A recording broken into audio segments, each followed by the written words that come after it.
Bonjour et bienvenue dans Pantographe, le Pantographe, votre podcast sur les mobilités. Cette quinzaine, pour cette deuxième circulation exceptionnelle de la saison 0, nous allons desservir plein d'actualités. Notamment, on va faire un point sur la conférence en milieu de transport et l'éclaircir en vue pour sur le financement du ferroviaire. On ira faire un tour du côté de la Suisse pour voir comment ça se passe là-bas. On parlera du métro 3 de Bruxelles et notamment de son avenir. On parlera en pêle-mêle des billets de Ouigo, des taxes sur les avions, de la tarification francilienne, mais aussi de Besançon ou encore ce qui se passe sur le T1.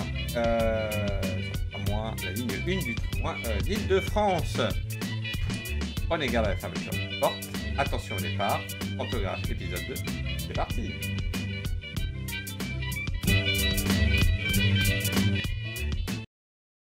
Et on commence tout de suite par la première des actualités qui est... Oui, on commence par le financement du ferroviaire, puisque nous avons appris, et c'est Libération, en Libération qu'on a appris ça, on a eu les résultats de la conférence Ambition Transport. En fait, je dis Libération, mais on va commencer par un article de Libération. Il y a eu plein d'articles dans la presse cette semaine. Mais notamment Libération qui fait un résumé de ce qu'il y a eu au niveau des annonces du financement du ferroviaire. Il nous apprend en titre que le gouvernement compte utiliser la manne des autoroutes pour financer le ferroviaire et les routes gratuites. Rendu ce mercredi 9 juillet, les conclusions de la conférence de financement des transports ont permis de dessiner de premières pistes notamment sur le fléchage de 2,5 milliards d'euros issus des péages autoroutiers. Une loi devrait être déposée à la fin de l'année.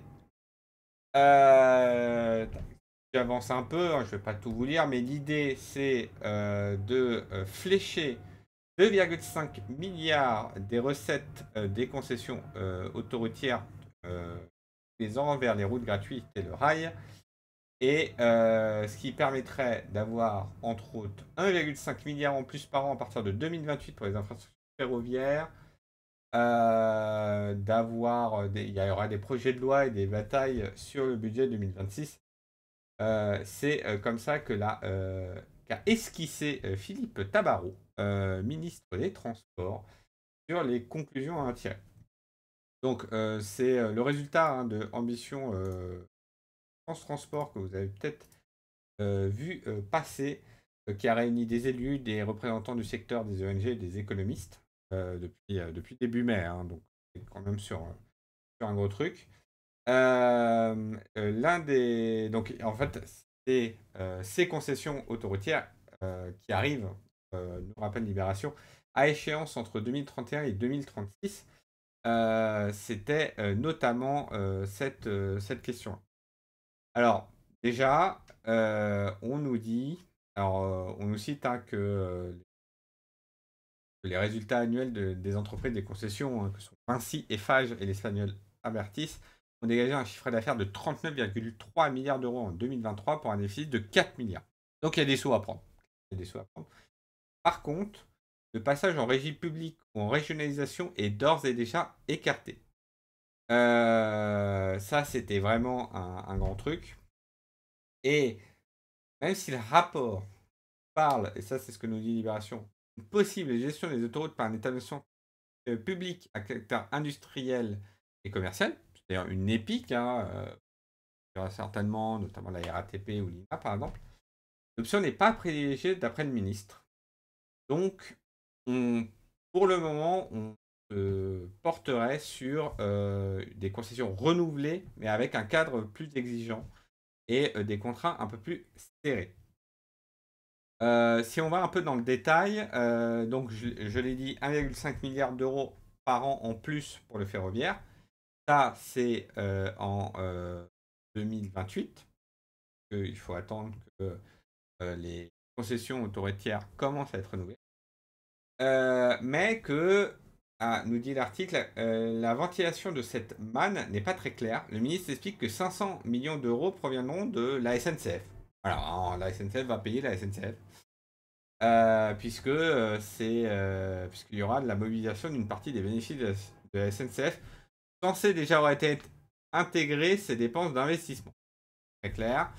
On parle également d'essayer de récupérer de l'argent via les crédits d'économie d'énergie. Donc, si vous ne savez pas ce que c'est, quand vous rénovez votre maison, en fait, vous générez des crédits et généralement, ces crédits vont être rachetés par des entreprises du coup, ils vont payer et du coup, ça s'échange à prix d'or. Le truc, c'est que si on augmente ces certificats, en fait, ça va payer plus. Va falloir que quelqu'un paye et notamment, il y a un risque, c'est l'article, pour les ménages finaux. Autre source de financement, des partenariats publics-privés, hein, comme il s'en fait régulièrement, avec éventuellement petits soucis qu'on a pu voir en fait par le passé, hein, quand il y a des partenariats publics-privés. Donc voilà, c'est vraiment pas très clair. Et on va enchaîner d'ailleurs avec un article de BFM Business qui, eux, se posent la question, en attendant, on fait quoi et qui n'hésite pas à dire que se demander même si la montagne n'a pas-t-elle encore une fois accouché d'une souris, que le résultat n'est une nouvelle fois pas à la hauteur des attentes pour beaucoup d'acteurs. Il y a eu 14 propositions. Hein. Alors, je d'épargne le rapport, hein, parce que le rapport fait quand même 150 pages. Il y a 14 propositions qu'on a vues, hein, dans l'article de Libération, même si ça se précise un peu, notamment pour le réseau routier national non concédé, on parle de 1 milliard d'euros par an.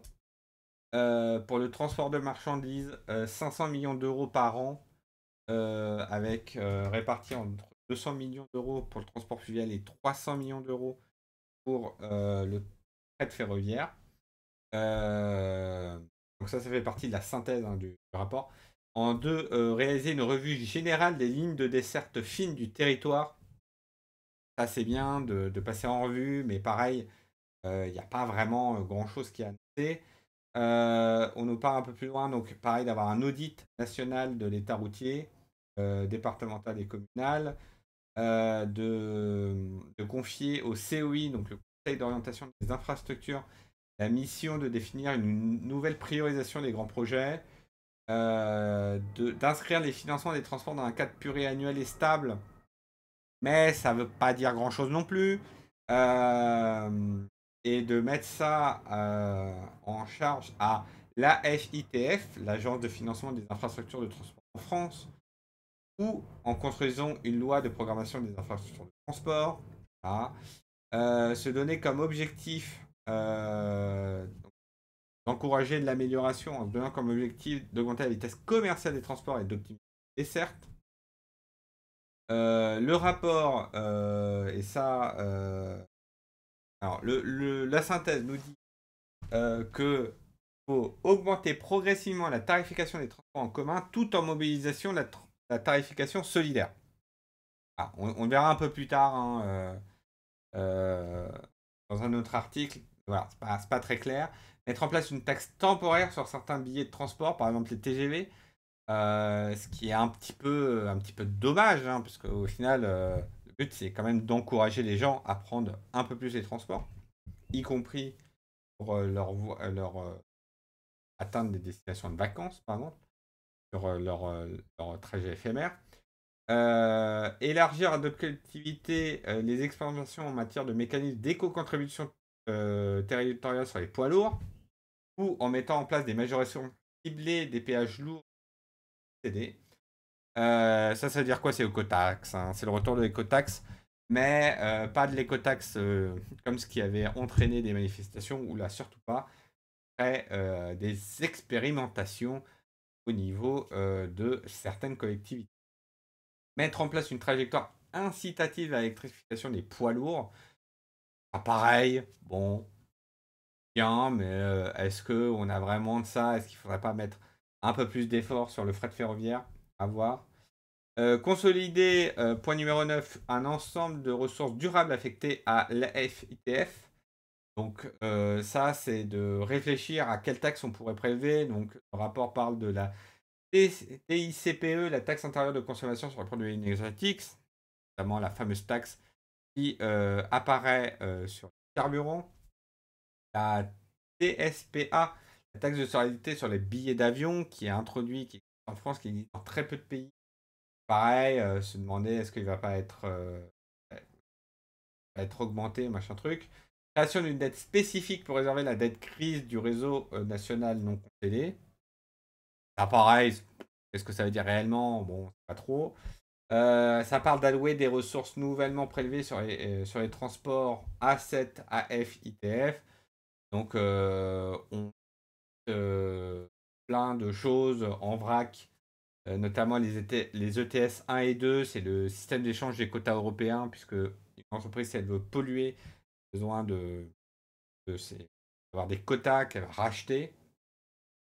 La hausse du malus poids, la suppression progressive à l'horizon 2030 du taux réduit TCI-PE, ou des taxes sur la livraison des colis à domicile en zone urbaine. Ça, je me souviens, on en parlait déjà il y a 2 ans dans les assises du financement des transports franciliens, qui étaient spécifiques à la région Île-de-France. On parlait déjà de la taxation de la livraison des colis. Voilà. On parle aussi un peu plus loin. Alors ça, néanmoins, ça peut être un point intéressant. Renforcer et diversifier le modèle économique des AOM locales en s'appuyant sur le déplafonnement du versement mobilité, puisqu'on se souvient, pareil, en 2023, il y avait un problème notamment en Île-de-France, de financement des transports franciliens, puisque ils étaient arrivés au plafond maximum pour le versement mobilité et quelques petits soucis. Permettent aussi à la diversification des recettes sur lesquelles repose leur modèle économique. Donc via une taxe foncière additionnelle, une taxe régionale additionnelle sur le certificat d'immatriculation, voire même une nouvelle réduction spécifique pour financer les services de transport. Néanmoins, ça peut être intéressant. Et toujours pareil, quelles sont les conditions d'application? Est-ce qu'il y aura forcément une tarification, par exemple, sur les impôts sur le revenu, avec des tranches, histoire de pas défavoriser les gens qui ont revenu. Voilà. Le rapport mentionne de saisir l'opportunité de l'arrivée à échéance de 90% des concessions autoroutières entre 2032 et 2037 pour revoir la gouvernance du système autoroutier selon les options proposées par la conférence. Ah, que du vague. Et affecter le surplus des ressources issues de l'autoroute à l'issue des concessions historiques en priorité vers la régénération et la modernisation des infrastructures nationales de transport. On reste quand même sur des choses assez vagues en réalité. BFM Business, enfin BFM TV, dans son article, a interrogé plusieurs acteurs, mais qui, pareil, sont pas très optimistes, notamment Arnaud Aimé, spécialiste du transport CCA Partner, que sur l'argent qui vient des autoroutes, cette mesure ne donnerait son plein effet qu'en 2037 à l'issue des renouvellements de toutes les concessions autoroutières. D'ici là, l'État devra trouver d'autres recettes pour assurer le bon maintien de son réseau ferré. Voilà, un responsable de la SNCF qui se pose la question, en attendant, on fait quoi? Et oui, parce que c'est dès aujourd'hui qu'il faut lancer le renouvellement des transports. Voilà, une autre source de la SNCF, tout ceci, donc, qui parle notamment du fait qu'on incite la SNCF à s'endetter pour mener à bien les investissements, voire augmenter le fonds de concours qui alimente les caisses de SNCF Réseau de 500 millions d'euros par an, alimenté quasi exclusivement par les bénéfices de SNCF Voyageurs. En fait, tout ceci ne va rien régler pendant 2 ou 3 ans sur nos problèmes de fond, notamment sur la robustesse de l'exploitation. Grogne une source à la SNCF.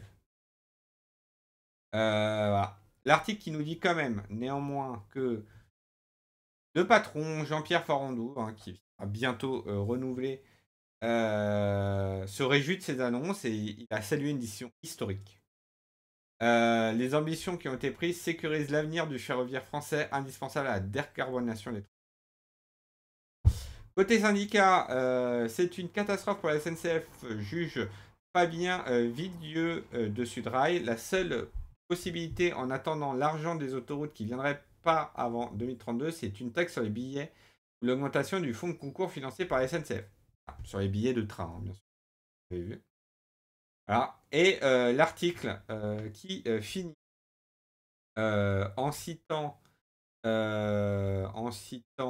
Olivier Armand, secrétaire fédéral UNSA Ferroviaire Stratégie Effective. Le professeur Rivier de l'École Polytechnique Fédérale de Lausanne avait déjà en 2005 checké avec la précision d'un anatomiste les mêmes pathologies, identifié les mêmes carences, les mêmes besoins. 20 ans se sont écoulés, 20 rapports se sont empilés et nous voilà revenus au point de départ. L'alternative existe pourtant et elle est d'une simplicité publique. Soumettre l'ensemble des acteurs du transport aux mêmes exigences d'aménagement du territoire, instaurer une péréquation réelle entre secteurs rentables et missions d'intérêt général, programmer enfin sur 20 ans les investissements ferroviaires comme nous savons si bien le faire pour les autoroutes. Le temps n'est plus au rapport compassionnel, il est à la cohérence politique, préconise le responsable. L'article finit quand même que le groupe SNCF évite de commenter directement les pistes retenues par le ministre Tabarot. On attend les décisions du gouvernement, fait-on ainsi savoir laconiquement. Voilà, il y a quand même beaucoup. Voilà, il y a quand même une déception. Alors, juste pour finir sur ce dossier, sur l'article de quai numéro 2, infrastructure des pistes retenues, qui est un poil plus positif. Enfin, oui et non, sur certains volets. Mais voilà, qui nous dit que l'hypothèse d'un retour de l'écotaxe a été écartée pour ne pas réveiller de mauvais souvenirs, mais les régions frontalières pourront, comme Grand Est, y recourir pour les flux de transit. Les partenariats publics-privés sont revenus en grâce en dépit de fortes réserves au sein du groupe de travail. Le devenir des lignes de desserte fine du territoire se hisse en deuxième position, juste derrière la sanctuarisation de la trajectoire d'investissement. La contribution du groupe SNCF avait quelque peu esquivé le sujet, mais les élus régionaux associés à la conférence ont eu tôt fait de le remettre au-dessus de la pile. Voilà, mais pareil sur ce point-là, on n'a rien. C'est ouais, bon, faut qu'on voit. Il consacre aussi la place de la société Grand Projet sur les projets de services express régionaux métropolitains, jusqu'à leur cantonner au cas comprenant des infrastructures nouvelles quant à l'île, et pourra sérieusement mordre le domaine de SNCF Réseau. Or, sa valeur ajoutée reste à préciser, nous indique quai numéro 2, la transposition du mécanisme de financement du Grand Paris Express paraît assez peu transposable aux grandes agglomérations de province, tandis que sa maîtrise de l'exploitation d'un réseau ferroviaire aux multifinalités reste virtuelle. Voilà. Il nous indique que le ministère des Finances a mis son veto à une programmation pluriannuelle contraignante demandée par certains participants. Oui, parce que c'est un truc, en fait, plus on organise en avance les travaux, plus on peut lisser leurs impacts, gérer ça et on peut faire réduire les coûts. On parle aussi, l'article met également attention, précisant qu'il faudra éviter l'application des principes un peu trop cloisonnés sur le renouvellement, pensés trop souvent encore à l'identique en ce qui concerne les LDFL, les lignes de desserte fine du territoire, mais aussi le réseau structurant. et dit que le maintien à l'identique devra donc être plutôt l'exception motivée que la règle. Euh, Durant cette conférence-là, il y a eu aussi ce qu'on a parlé il y a 2 semaines sur les SLO, les services librement organisés, où il y a quand même une préconisation assez tiède. On la voit un conventionnement partiel des SLO, comme c'est déjà le cas en Bretagne, où la région contractualise certains prolongements à Brest et Quimper. Je vous rappelle que tout le sujet, c'est comment on fait pour que les opérateurs qui peuvent en fait faire leur trajet et leur desserte comme elles veulent, comment on peut les contraindre à continuer la desserte du TGV comme on a aujourd'hui. Et un point qu'on n'a pas parlé jusqu'alors, l'augmentation de la vitesse commerciale est jugée prioritaire pour dégager de nouvelles capacités de financement pour renforcer le service. Telle posture souhaitable évidemment et un peu orthogonale avec le développement de la zone 30 généralisée ou d'aménagement pas toujours profitable au transport public. Voilà, et termine. Cette conférence ne s'en sort pas si mal car elle a réussi à dégager des consensus au-delà du seul constat sur certains principes encore assez généraux, il est vrai, pour définir de nouvelles ressources pour renouveler et moderniser les infrastructures de ce pays. Par les temps qui courent, c'est déjà ça. Néanmoins, les ressources nouvelles ne sont pas mobilisables à court terme et c'est pourtant maintenant qu'il faut concrétiser cet effort national à suivre. On va maintenant du côté de la Suisse, puisque c'est Arte Europe Hebdo qui a fait tout un travail, un reportage sur pourquoi est-ce qu'il est difficile de nous faire préférer le train. Et notamment qui donne en fait quelques informations intéressantes en citant Eurostat et qui dit qu'aujourd'hui, donc dans le transport des Européens, 70% est pour la voiture, 14% est pour l'avion, 7% est pour le train. C'est en progression, mais tout doucement depuis 2010 pour le train. Nous cite également que 3/4 des Européens sont prêts à prendre le train s'il était plus rapide et plus fiable. D'après le directeur général de l'Alliance ProRail, Dirk Flersch, il y a plusieurs raisons à pourquoi les gens ne prennent pas assez le train. Et déjà, il y a des péages ferroviaires partout en Europe, mais pas forcément des péages sur la voiture. Et il y a des différences de fiscalité entre le train et l'avion. Ils n'ont aucune taxe sur le kérosène. Et une petite stat assez rigolote que j'ai notée. 62,5% des trains à grande vitesse à l'heure en Allemagne en 2022, alors que les plus ponctuels, c'est les trains suisses. Et petite anecdote, la Suisse a exclu les trains allemands de ses chemins de fer, obligeant les usagers à faire une correspondance dès la première gare suisse pour justement éviter que les retards se propagent. Et en parlant de la Suisse, je vous passe cet extrait de Arte Europe Lebdo qui justement fait un point sur le réseau ferroviaire suisse. La Suisse est constituée à 60% de montagnes. Un obstacle? Pas du tout, puisqu'elle possède aussi le réseau ferroviaire le plus dense d'Europe, qui présente l'avantage d'être entièrement électrifié. Ce réseau est complété par des bus, des trams, des bateaux et aussi des funiculaires. Il s'agit donc d'un service public dont le but est de servir l'intérêt général, de telle sorte que même les régions les plus reculées sont raccordées au réseau. Voilà, donc déjà, il y a cette notion très importante d'un service d'intérêt général, que du coup, l'idée, c'est d'avoir un service public. Ça, c'est une notion très importante qu'ils ont. Chaque hub important doit être accessible de partout en moins d'1 heure, avec 1 ou 2 passages par heure. Les trajets sont courts, il y a plus de changements. Et pourtant, 98,6% des trains sont à l'heure. C'est-à-dire qu'ils ont moins de 3 minutes de retard au maximum, un record en Europe. Oui, oui, vous avez bien entendu. 98,6% des trains sont à l'heure. 3 minutes en Suisse. Par raison, en France, avec la Suisse qui calcule sa ponctualité à 3 minutes. Le reste des pays, c'est au moins 5 minutes. En France, c'est à 5 à 15 minutes en fonction de la distance à parcourir. Ouais, c'est vraiment, les différences sont énormes. Et un peu plus tard, on nous apprend que l'État suisse investit 3 millions d'euros dans la maintenance et jusqu'à 1,5 milliard d'euros dans le développement des infrastructures chaque année.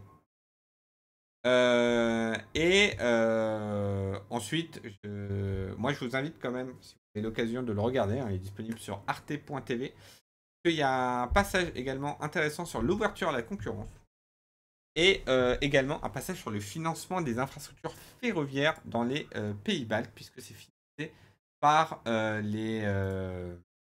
l'Union européenne. Voilà ce qu'on peut en dire sur ce petit topo en fait sur les trains en Suisse et de voir que voilà, notamment il y avait aussi ce chiffre là qui m'avait marqué qui est que la Suisse investit 10 fois plus par habitant dans le ferroviaire que la France, même si ce chiffre est à prendre un peu avec les pincettes, que les méthodes de calcul peuvent différer selon les. On va maintenant à Bruxelles, puisque le métro 3 de Bruxelles a son avenir incertain.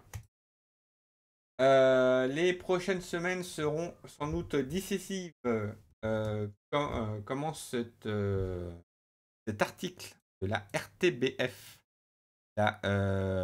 l'audiovisuel public belge francophone,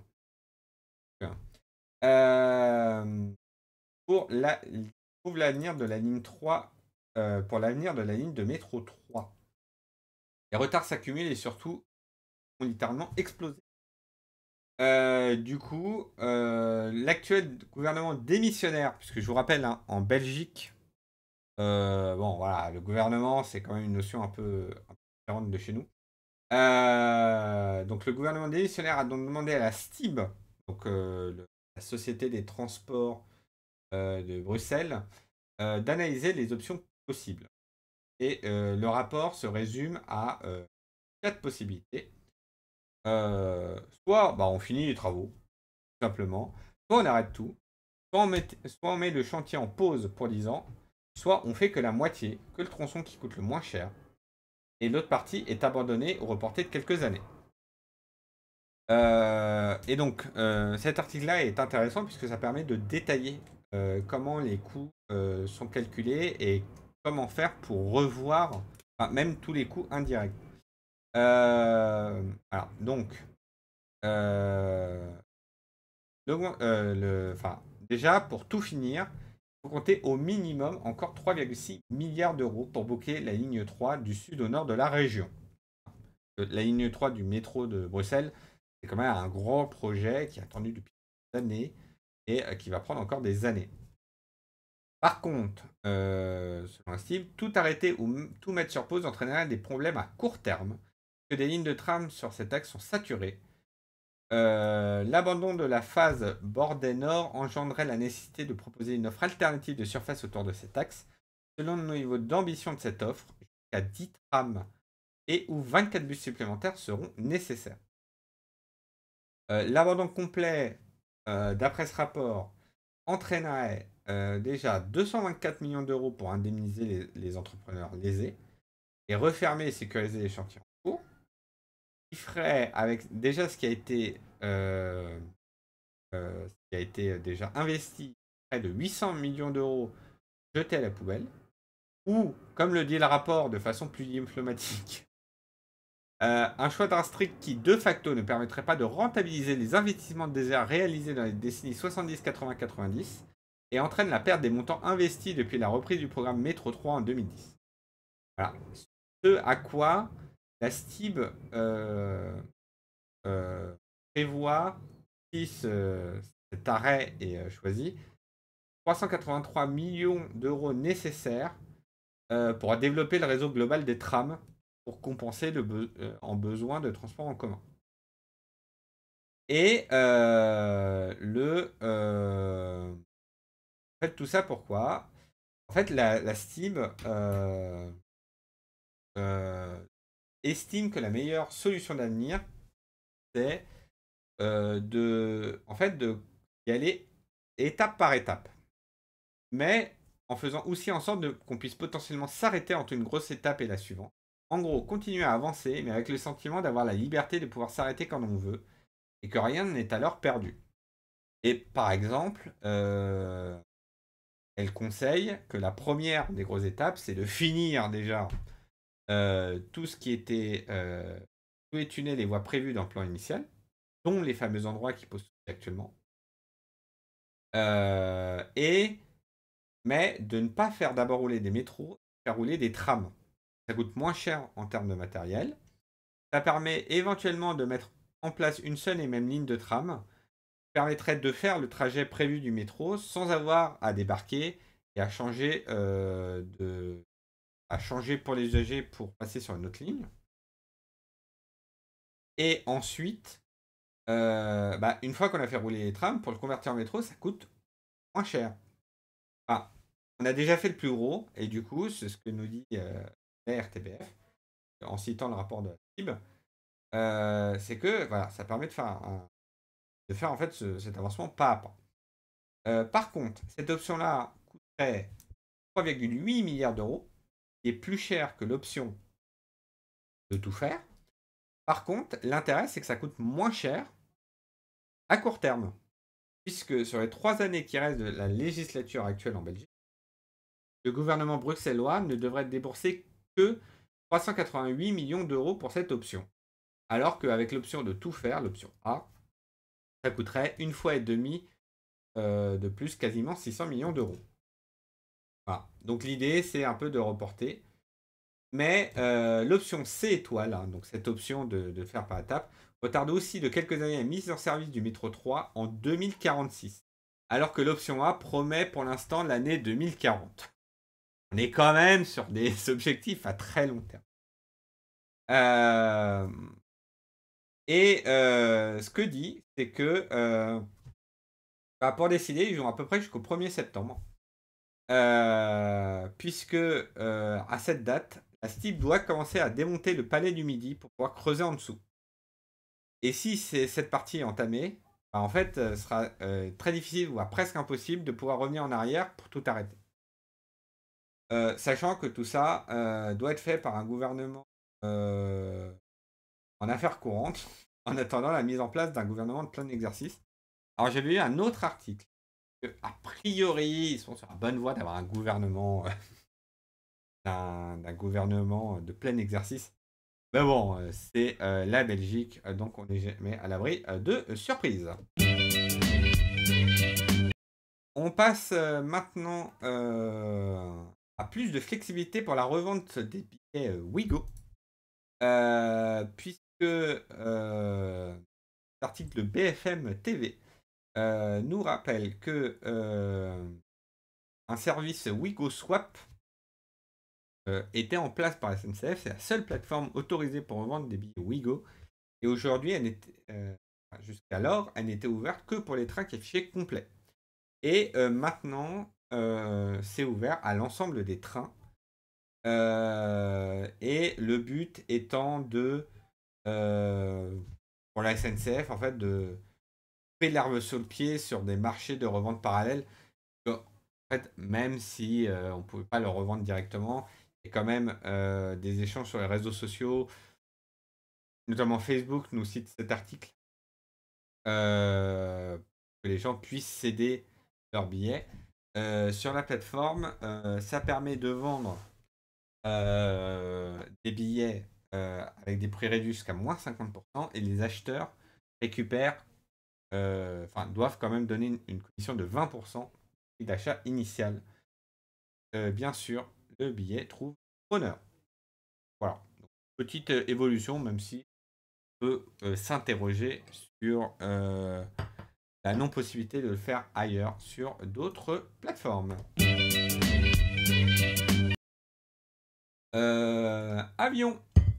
Demande de pause sur les taxes du transport aérien. C'est Philippe Tabarot, encore lui, le ministre des Transports, qui demande une pause afin de relancer la compétitivité du secteur, puisque il a déclaré vendredi 11 juillet sur France Info: je ne suis pas favorable à ce qu'on taxe de nouveau l'avion, parce que l'avion a été taxé ces 2 dernières années de manière significative. Voilà. Bon. C'est un peu compliqué. Bon, voilà. Alors, ces déclarations ont été faites avant les résultats de la commission France, enfin de l'ambition France Sport. Mais voilà, le ministre a mis en avant un risque de décrochage du secteur français par rapport aux pays touristiques voisins. Aujourd'hui, on est dans des chiffres qui sont assez stables d'une année à l'autre, alors que d'autres pays comme l'Espagne, le Portugal ou l'Italie ont des augmentations de 6 à 7% de leur trafic aérien, selon le ministre. Sachant que pour l'année budgétaire 2025, le gouvernement a alourdi la taxe de solidarité sur les billets d'avion pour escompter 800 millions d'euros de recettes supplémentaires. On voit que la taxe sur les billets d'avion de l'an dernier a probablement ralenti un petit peu l'attractivité de notre pays. Mais voilà. Au bout d'un moment, faut savoir ce qu'on veut. Et bon, alors, est-ce qu'on veut privilégier l'écologie et se dire, bon, quand même, l'avion, en termes écologiques, c'est vraiment pas top, donc il faudrait peut-être contribuer à rendre un peu moins attractif ce moyen de transport, ou au contraire, est-ce qu'on se dit, non, non, mais le tourisme, c'est important. Voilà. On a l'impression qu'il danse un petit peu, de danse un peu différente.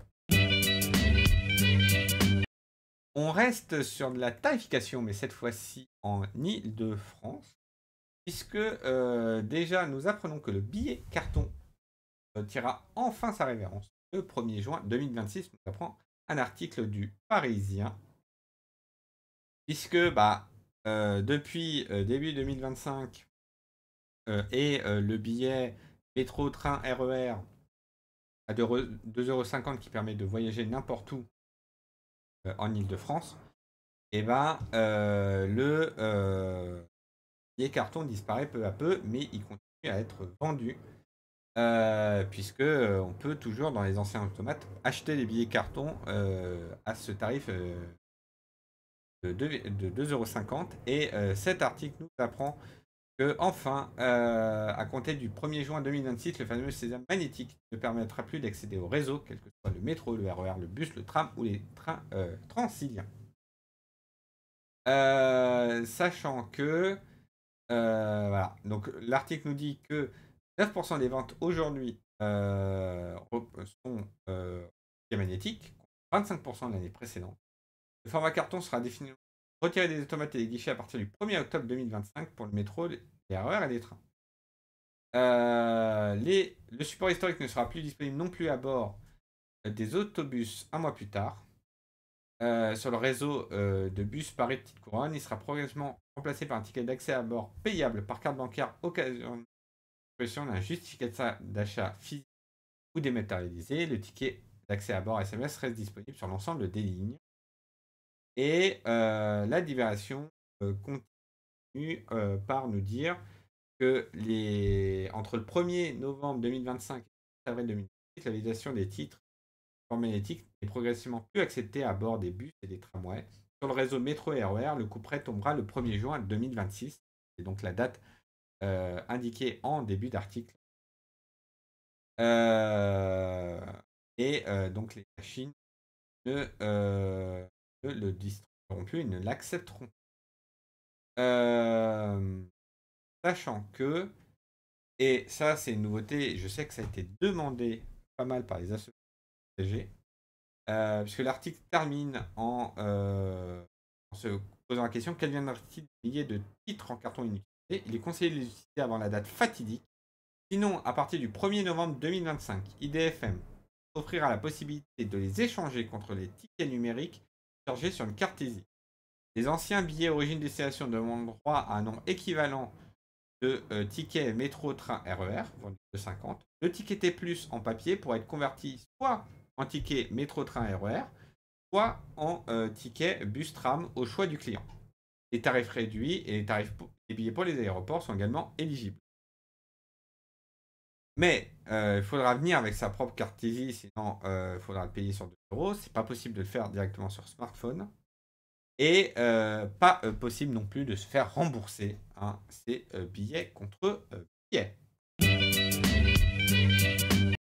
On poursuit également, toujours dans le même thème, mais cette fois-ci, avec une mésaventure, puisque, en fait, si aujourd'hui le ticket magnétique existe toujours, notamment pour un cas, euh, et c'est dit dans cet autre article du Parisien, titré ainsi 50 € d'amende malgré un pass Navigo, les dernières stations du RERD dans l'Oise, piège à touristes, point d'interrogation. Euh, Donc ça nous raconte l'histoire de Mélissa, une Parisienne en visite à Chantilly, qui s'est fait contrôler dans le RERD, mais au-delà de la région. Elle nous dit: j'ai choisi mon itinéraire sur les applications d'Île-de-France Mobilité et de la RATP. J'ai pu voir qu'il y avait deux solutions, le TER ou le RERD. Et les TER, c'est payant, alors on a décidé de prendre le RER, car avec le Pass Navigo, on a accès à toutes les zones d'Île-de-France. Oui.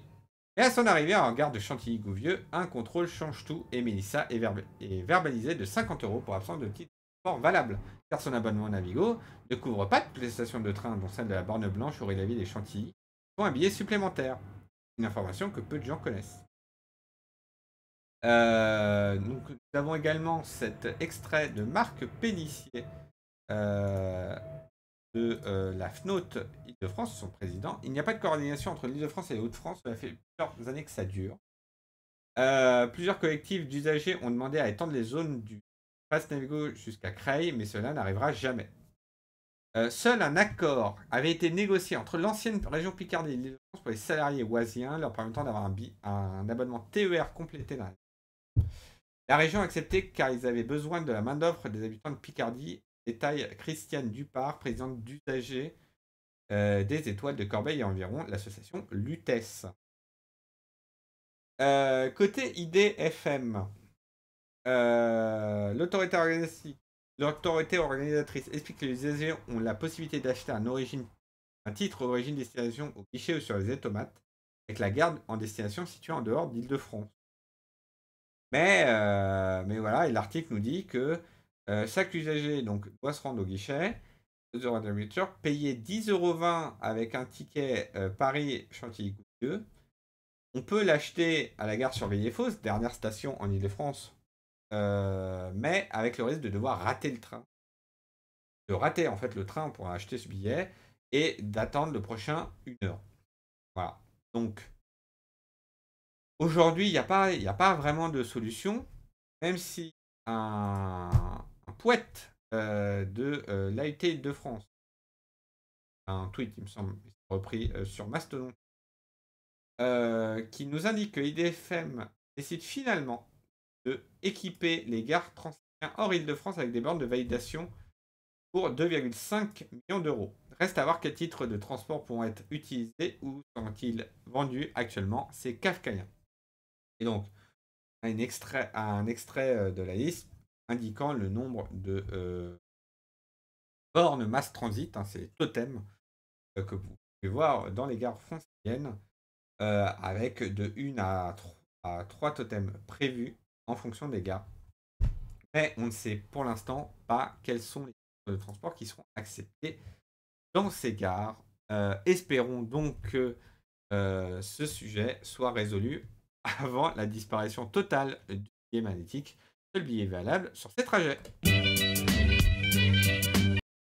On passe maintenant du côté du Grand Besançon, puisque Ginko nous apprend qu'à partir du 1er juillet, il y a des nouveaux tarifs, et notamment les bus et trams le samedi, c'est gratuit pour tous. Donc c'est une petite révolution là-bas, que eux, ils ont décidé de faire la gratuité le samedi. Et pareil, hein, pour les enfants de 4 à 14 ans, puisque c'est déjà gratuit avant, d'avoir un pass gratuit. Et pour les 15-25 ans, de baisser le tarif de ces passes-là. Et de créer un abonnement à 2 € pour les bénéficiaires du RSA. Voilà, donc petite révolution des tarifs. On n'est pas sur la gratuité totale comme ce qu'on a pu voir sur d'autres réseaux. Et je vous rappelle hein, que dans le rapport conférence Ambition Transport, ça mettait limite le veto la gratuité des transports pour tous. Que, on le voit, hein, ça peut poser des problèmes de financement à moyen et long terme, puisque ça nécessite beaucoup plus de financement pour continuer à faire développer le réseau malgré le fait qu'il soit gratuit, mais qu'il soit quand même de. Mais voilà, il y a quand même cette volonté de réduire le coût et d'inciter à prendre le bus dans le Gros Besançon, à voir si comment cela va se traduire en termes d'augmentation de la fréquentation sur les bus. On retourne en Île-de-France puisque Car et Bus News, ce site, nous apprend que le Car 100 e-Track autonome commencera son service à Paris en septembre.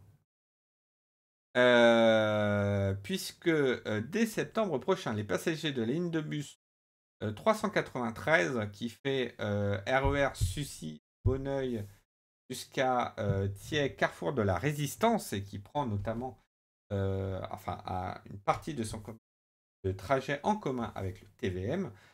Cette ligne longue de 4,5 km exploitée par la RATP a le bus e-Attack qui est autonome. Il assurera ses services de transport de passagers pendant 6 mois après la fin des tests de l'UTAC. Et le site nous indique que ce bus a été développé en partenariat avec l'Adastec, qui a fourni son logiciel de conduite autonome de niveau 4. Il est déployé dans toute l'Europe depuis 2022. C'est un premier bus autonome qui va circuler sur une aussi longue distance sur la région. À voir comment ce sera en pratique. On va maintenant du côté du T1, toujours dans la région francilienne. Mais si vous n'avez pas suivi cette information, mi-mai 2025, un bateau de croisière a heurté un pont qui permet de lier Saint-Denis à l'île Saint-Denis. Et de fait, il est fermé aux automobilistes et aux usagers du T1. Donc, c'est un article du Parisien qui nous raconte l'histoire. Mais un bateau de croisière transportant une centaine de personnes a tapé la structure du pont entre 21h et 21h30. Indique le conseil départemental de la Seine-Saint-Denis qui ajoute que la circulation fluviale a été fermée par Voies navigables de France dès le lendemain, que le choc aurait entraîné la chute de plusieurs poutres de l'ouvrage. Donc, mi-mai, on avait fermeture d'un tronçon du T1, qui est actuellement limité à Saint-Denis, à nouvel ordre. Et là, on a appris la semaine dernière une information parisien.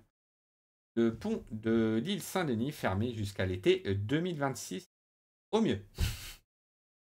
Puisqu'il faut faire des travaux de réparation.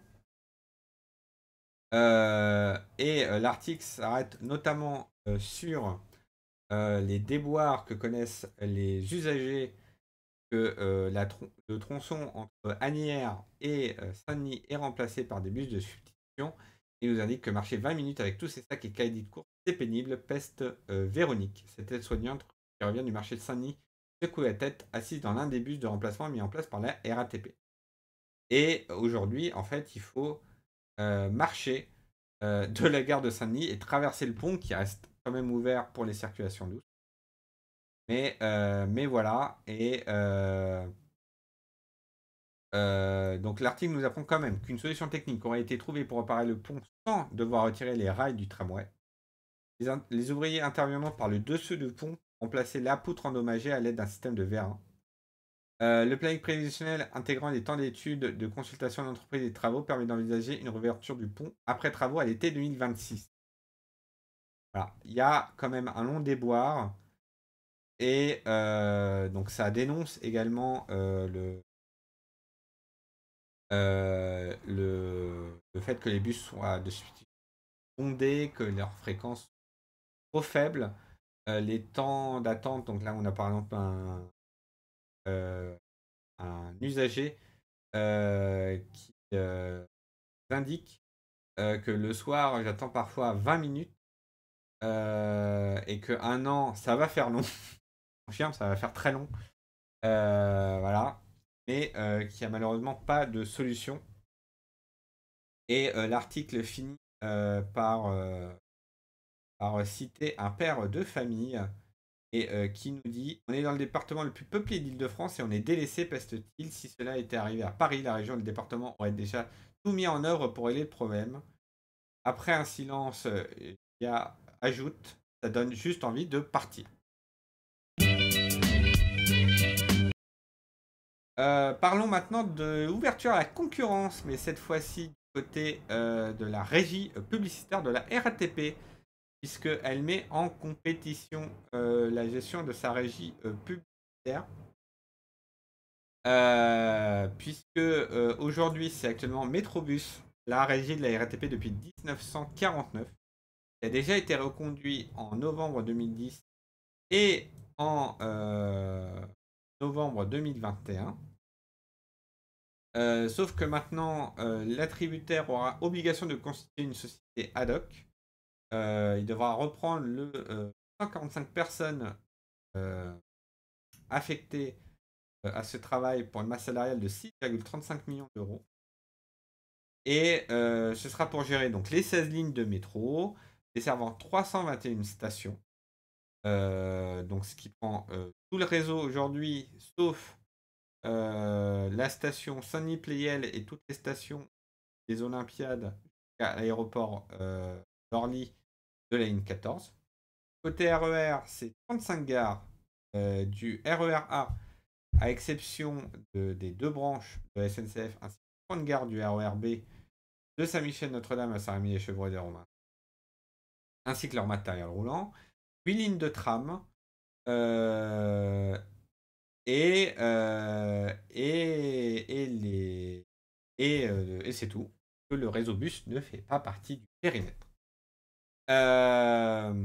Sachant que ce contrat est un particulier, donc on parle au total de CB News d'environ 26 000 faces papier stations et gares, 1300 faces papier pour les gares du tramway, 19 000 faces papier à l'intérieur du matériel roulant métro RER. Ça va disparaître progressivement au fur et à mesure du renouvellement des rames. Le périmètre du contrat n'inclut pas les activités sur les médias à distance, c'est-à-dire les sites web et les applications, hors événements exceptionnels.